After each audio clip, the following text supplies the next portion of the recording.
Hello అండి, నమస్తే. ఈరోజు వచ్చేసి మేము బల్కంపేట ఎల్లమ్మ టెంపుల్ దగ్గరికి వెళ్ళామండి.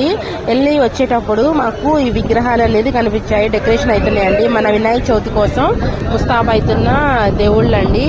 మన వినాయక చవితి దగ్గరకు వస్తుంది కదా, ఎంత క్యూట్ గా ఉన్నాయండి. మీకు అందరికి ఒకసారి చూపిద్దాం లుక్ ఎలా ఉన్నాయి ఏంటి అనేది. నేను ఒకసారి తీసుకున్నాను. నాకంటే చాలా ఇష్టం అండి వినాయకుడు అంటే. ఒకసారి మీకు అన్ని కూడా నేను చిన్న చిన్న వీడియోస్ అన్ని కూడా నేను తీసి పెట్టాను చూడండి. వినాయకుడు ఎంత ముద్దుగా, ఎంత క్యూట్ గా, ఎంత బాగున్నాయండి. ఆల్మోస్ట్ అయిపోయాయండి. డెకరేషన్ ఆల్మోస్ట్ అన్నిటికీ అయిపోయినాయి. ఇంకా పెయింటింగ్స్ ఇవి చిన్న చిన్నవి ఉంటాయి కదండి, పెయింటింగ్స్ వేసేవి అవి వరకే ఉన్నాయి. అన్ని అయిపోయినట్టే.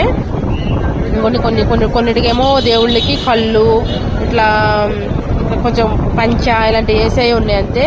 ఎంత బాగుందో చూడండి. విగ్రహం చూడండి ఎంత క్యూట్ గా ఉంది. అన్ని కూడా ఒకలాంటి అండి. చాలా మంది ఇప్పుడే వచ్చి బుకింగ్ అయితే చేసేసుకుంటున్నారండి. ఆల్మోస్ట్ అయితే బుకింగ్ అయిపోతుంది. పెద్ద పెద్ద ఇవన్నీ చూడండి. ఇంకైతే పంచ ఈ కట్టాలంతే.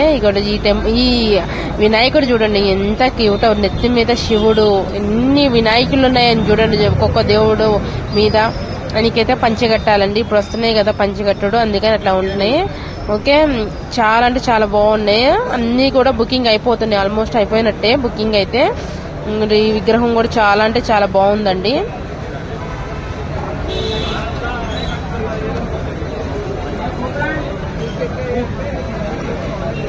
ఎవరికైనా నచ్చితే మాత్రం స్క్రీన్ షాట్ తీసుకొని అట్లా పెట్టుకోండి. బాగుంది. ఇవన్నీ ఒకటే డిజైన్ అండి. కొన్ని కలర్స్ చేంజ్ అయినాయి అంతే.